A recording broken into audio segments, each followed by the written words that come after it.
Hi hello అందరికీ నమస్కారం. Welcome back to our channel. ఈ వీడియోలో వచ్చేసి రైతు భరోసా గురించి అయితే ఈ వీడియోలో తెలియజేయడం అయితే జరుగుతుంది. అలాగే ఈ వీడియోలో రైతు భరోసా ఎప్పటి నుంచి స్టార్ట్ అవుతుంది, అలాగే ఎన్ని ఎకరాల వరకు రైతు భరోసా రైతుల ఖాతాలో జమ చేస్తారు, అలాగే మరిన్ని విషయాలు రైతు భరోసా గురించి అయితే ఈ వీడియోలో తెలియడం అయితే జరుగుతుందన్నమాట. ఈ వీడియోని అయితే పూర్తి వరకు అయితే చూడడానికి ప్రయత్నించండి. అలాగే మీరు కనుక మన ఛానల్ కనుక మొదటిసారి వస్తే ఒక సబ్స్క్రైబ్ అయితే చేసుకోండి అనమాట. అలాగే ఈ వీడియోని ఇప్పుడైతే ఒక లైక్ అయితే చేయండి. అలాగే ఈ వీడియోని మీతోటి రైతులకు కూడా షేర్ అయితే చేయండి అనమాట. వాళ్ళు కూడా ఈ యొక్క సమాచారాన్ని అయితే తెలుసుకోవడం అయితే జరుగుతుంది. లేట్ చేయకుండా టాపిక్లకు కనుక వెళ్ళిపోయినట్లయితే మనకైతే గతంలో కనుక చూసుకున్నట్లయితే రైతు బంధు కనుక పేరున్నప్పుడైతే మనకి ఎకరానికి కనుక చూసుకున్నట్లయితే 5,000 ఇచ్చేవారు. అలాగే సంవత్సరానికి కనుక చూసుకున్నట్లయితే 10,000 రూపాయలు అయితే రైతుల ఖాతాలో జమ చేయడం అయితే జరిగిందనమాట ఒక ఎకరానికి. అలాగే ఇప్పుడు కనుక చూసుకున్నట్లయితే ఎకరానికి కనుక చూసుకున్నట్లయితే 7,500 రూపాయలు అయితే రైతుల ఖాతాలో జమ చేస్తున్నారు. అలాగే సంవత్సరానికి కనుక చూసుకున్నట్లయితే 15,000 రూపాయలు అయితే రైతుల ఖాతాలో జమ చేస్తున్నట్లయితే కాంగ్రెస్ ప్రభుత్వం అయితే తెలియడం అయితే జరిగిందనమాట.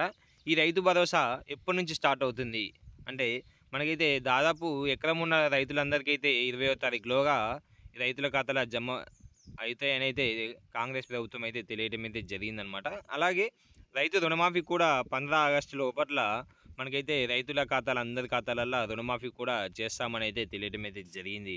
అలాగే మిగతా ఉన్న వాళ్ళకి అంటే ఒక ఎకరం అంటే రైతు భరోసా అనేది విడతల వారీగా రైతుల ఖాతాలో జమ చేస్తారనమాట. ఒక ఎకరం ఉన్న రైతులకి ఒకసారి, అలాగే 2 ఎకరాలు ఉన్న రైతులకి ఒకసారి ఎకరం విడతల వారీగా రైతు భరోసా అనేది అయితే చేయడమే రైతుల ఖాతాలో జమ చేయడం అయితే జరుగుతుంది.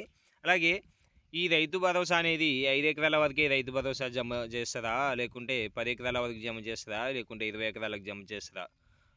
గతంలో చూసుకున్నట్లయితే రైతు బంధు ఉన్నప్పుడైతే దాదాపు 20 ఎకరాలకు రైతు బంధు జమ చేసిండ్రు, 30 ఎకరాలకు చేసిండ్రు, 100 ఎకరాలు ఉన్న రైతులకు కూడా జమ చేయడం అయితే జరిగిందనమాట. అప్పుడు 100 ఎకరాలకు కూడా జమ చేయడం అంటే ఎలా చేశారంటే కొండలు, గుట్టలు, అలాగే రోడ్ల మీద ఉన్న స్థలాలన్నిటికి కూడా రైతు బంధు అయితే ఇవ్వడం అయితే జరిగింది. ఇప్పుడు వాటెవ్వడికి కేవలం సాగు చేసే భూములకు మాత్రమే రైతు బంధు ఇస్తామని అయితే తెలియడం అయితే జరిగిందనమాట.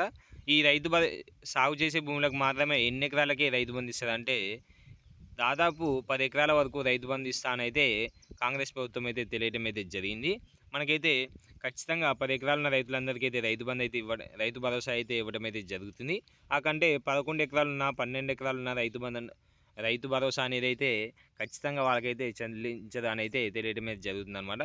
కీలకంగా ప్రభుత్వం అయితే తెలియడం అయితే జరిగింది. ఖచ్చితంగా 10 ఎకరాలున్న రైతులకైతే రైతు భరోసా అనేది అయితే జమ అవుతుంది. ప్రతి ఒక్క రైతులు అయితే ఆందోళించాల్సిన అవసరం లేదనమాట. కాకపోతే విడతల వారీగా మనకైతే రైతు భరోసా అనేది అయితే జమ చేయడం అయితే జరుగుతుంది. మనకైతే దాదాపు 90% అయితే ఈ వానాకాలం పంట కూడా స్టార్ట్ కావడం అయితే జరిగిందనమాట. కాబట్టి అయితే మనకైతే రైతు భరోసా ఇంకా త్వరలో అయిపోవాలని అయితే నేనైతే కోరుకుంటున్నా. ధన్యవాదాలు.